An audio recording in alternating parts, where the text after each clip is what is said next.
iama. I am Matthew Rodia, photographer and journalist who spent 103 days covering the Hong Kong protests. AMA. Hello Reddit. This is Matthew Rodia, an independent photographer and journalist based in Washington, D.C. I spent 103 days covering the Hong Kong protests last year, photographing as many events as possible. Currently, I have been covering the George Floyd and anti-police brutality protests in Washington, D.C. You can find my work on Twitter. I recently released an electronic photo book featuring 144 exclusive photos from the 103 days I was in Hong Kong. I want the ebook to be as accessible to everyone as possible so the world can see the unfiltered events of the protests. You can purchase the ebook through Apple or Kindle. You can see more of my work on my website. Hong Kong is projected to dramatically change under the proposed national security law from the National People's Congress of China, and the United States is currently undergoing the largest social uprising in the past 60 years. On that note, AMA. I will be answering questions as long as questions are being asked. Do you feel that police response tactics have changed, evolved through your 103 days covering the HK protests? Yes.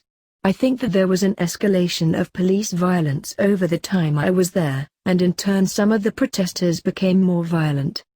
There is only so many months people will show up and march and get tear-gassed before they start throwing rocks. Then police started tear-gassing people before the approved legal protests had even ended, so at a certain point I think a lot of people came to question whether peaceful protests were even possible. There was graffiti all over Hong Kong that said something to the effect of, "It was you who taught me that peaceful protests do nothing." Wish I could remember the exact phrasing off the top of my head, but I am on painkillers due to my injuries on Sunday night. What's the mood among the people of Hong Kong? Are they hopeful? Resigned to their fate? Looking to emigrate? Many of them remain hopeful, but there is a lot of sadness and a general sense of dread for the future from what I can tell from talking to my friends. They hope it won't get too bad but feel that it will and just don't know when that will come. What was one of the most impactful moments that you witnessed? For both Hong Kong and DC. Hong Kong, I had a young man walk up to me during the Save PolyU protests and he asked me if I needed a coffee as he had a case of cold Nescafe cans. I said yes and asked if I could take 2 because I had been up all night. He said yes and thanked me for my work. Was incredibly polite and I thought that young man is such a nice guy. When he went to walk away I realized the box in his other hand had about 30 Molotov cocktails in it. That's just how it was a lot of the time I was there, incredibly polite young people who sometimes throw Molotov cocktails at the police. Might be hard to picture if you never saw it, but it happened to me all the time. DC. I watched a young man yelling at a police officer and he spoke about police targeting black people and he said to the white officer, "When I was 12 my parents taught me that I needed to not to act a certain way around police or I could be killed." Will you ever have to have that conversation with your 12-year-old son? That was tough to witness. How do the protests in US, especially in DC, compare or contrast to the protests you covered in Hong Kong? The protests in the US have been more calm on average for one thing, although that may change. In Hong Kong towards the end of 2019 when I was there, late August to about Christmas, it had already gotten to the point where you knew you were getting tear-gassed and bad and it was just a matter of are they bringing in the water cannons and the APCs. Also the protesters in HK often unleashed heavy amounts of Molotov cocktails at police when the protesters were trying to retreat. That may have happened here but hasn't been a widespread tactic to my knowledge. How do you and your colleagues deal with feelings of frustration or anger towards the police when you're being deliberately targeted? Can only speak for myself but just try to remain as professional as possible. It isn't my place to confront the police even if they target me, although if they are targeting journalists it is my place to make sure the world knows about that. I usually just deal with it as best as I can and then commiserate among each other after. You'll hear a lot of interesting stories at a happy hour of journalists following a night of reporting on a protest or a conflict. What motivated you to do such a dangerous job in Hong Kong? When I was a kid, I would watch the news and there would be people doing video of conflict zones, and right in there with fires and natural disasters and people shooting would be a guy with a still camera. I always had a lot of respect for those people because that's a tough spot to be in. Any crazy stories, whether from the protesters or police, military, that you can relay when you were covering the protests in the US? On Sunday night covering a protest that turned into a riot in D.C., I was surrounded by a few angry protesters and confronted. They were accusing me of being an undercover cop. While explaining that I am a journalist, I was struck from the right. Didn't see who or what hit me, but it broke my jaw in 4 or 5 places on my right side and once on the left. Spent 3 nights in the hospital after and had to have my jaw reconstructed with 3 titanium plates. I am home just trying to heal now, no field work for a few weeks at least. Have you directly faced any attempts at oppression of any sort from the Hong Kong or Chinese governments? Yes. I was pepper sprayed in the face by a Hong Kong police officer for taking pictures of a brutal arrest of a young man, and we were tear-gassed so much that one Monday after a long weekend of protests I was rushed to the hospital because I couldn't breathe. They also shot rubber bullets at me and a bunch other journalists in Mongkok one night, and one missed right past my head. My buddy grabbed me and pulled me down behind a road barrier to take cover. It was so close I didn't even see it go by. There is a great deal of oppression against journalists in Hong Kong. I have never been to mainland China. What is the biggest misconception about the Hong Kong protests? There are 2 really large ones that I'll address here. 1, that it's solely a movement of young people. I have a photo in the book that is 800 gay people in the street, and 2 million came out one day before I got there. That is more than 25% of HK's population, and they are all ages. And, 2, that the US is involved at all. I studied our government's policies for many years, and while we have certainly instituted regime change in certain places, there is not a shred of evidence that I could find that would suggest the US is involved in any way in the Hong Kong protests. I think some people just have a hard time understanding how badly a lot of Hong Kongers want HK to remain HK for as long as possible, even if that is only till 2047. Ever get arrested or told to delete photos and videos? No. I have had HK police threaten to arrest me more times than I could count. One most notable time was when they told everyone to leave HK Polytechnic University, journalists and the medics included, before 10 p.m. or get arrested. There was no way I was going to do that, and I stayed there awake and shooting till about 11 a.m. the next day. Out of all the photos you've taken while there, which photo do you think summarizes the situation best? The cover of my book.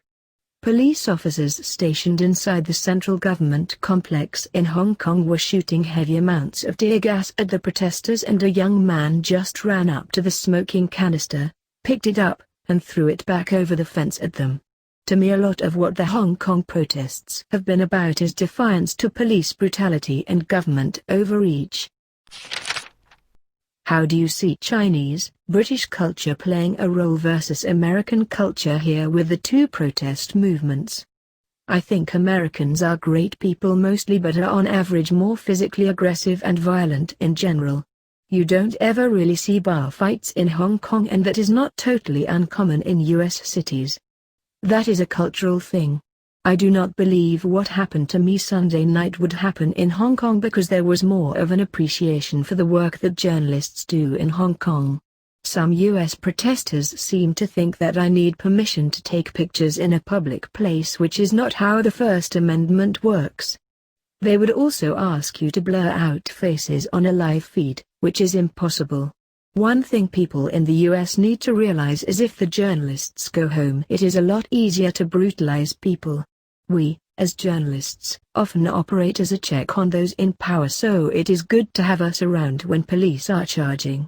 Officers in any country seem more reluctant to use excessive force if I have a camera right in their face. Hi Matthew.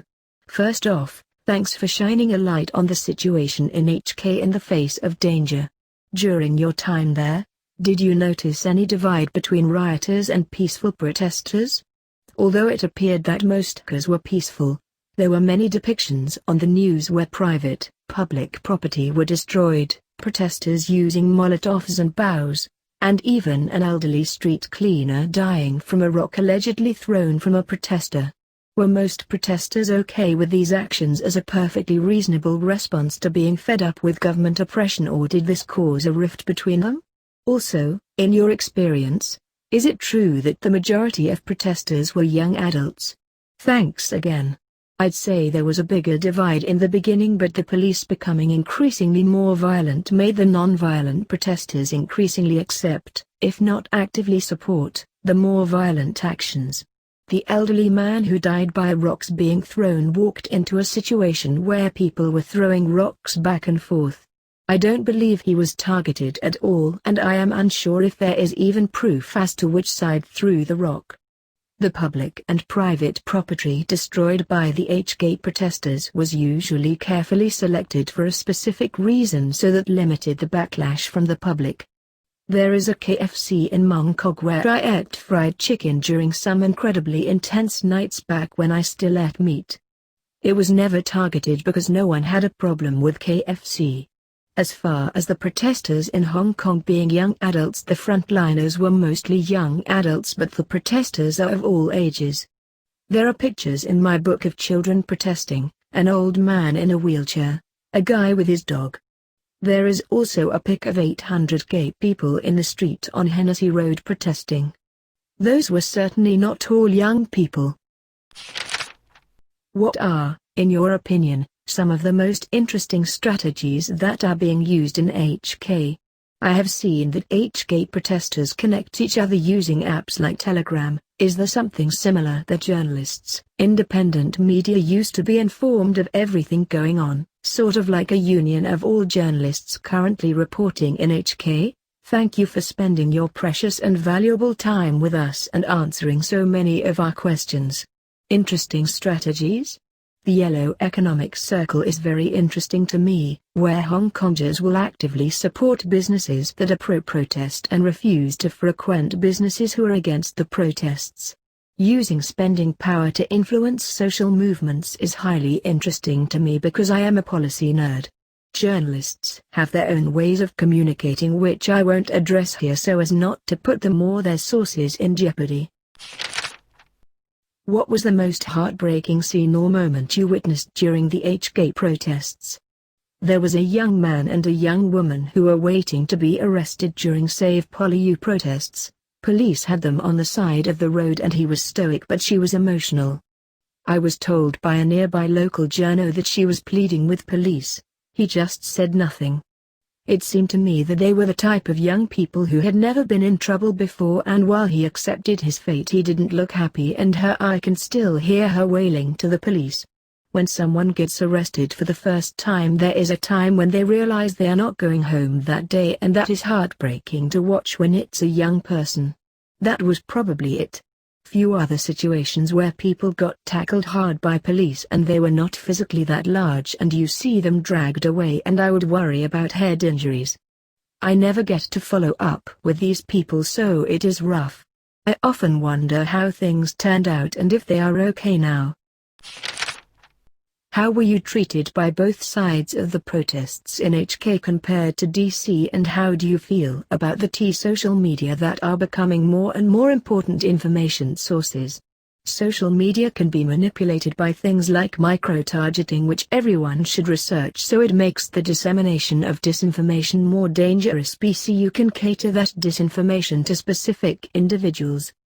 I was generally treated well by the Hong Kong protesters and the US protesters, but I'd be lying if I said the treatment wasn't better in Hong Kong. A protester broke my jaw in 6 places in the US on Sunday and could have killed me, and the day before someone claimed to me that press pics get people killed and ripped my press pass off my neck and threw it into the crowd. more animosity towards the press by the American protesters, although in all fairness most of the US protesters have been very polite. Do you apply for a press badge to differentiate yourself from the protesters so they don't end up arresting you or hurting you? Or you take the risk of being with everyone? I would wear a NPPA pass, which is an organization of visual journalists based in the US, but I would move freely amongst the protesters and never felt unsafe. The protesters were very nice to photographers and press in Hong Kong, so there wasn't really a risk from them. What are some of the most unforgettable encounters when you were in Hong Kong? One of my friends came back from the UK to HK, and he got back the day of the Save PolyU protests after being gone about a month. I had been awake for about 30 hours at that point, so when I found out he was there I ran down a street that was being riddled with rubber bullets and tear gas canisters to give him a hug. That was a pretty unforgettable encounter for me.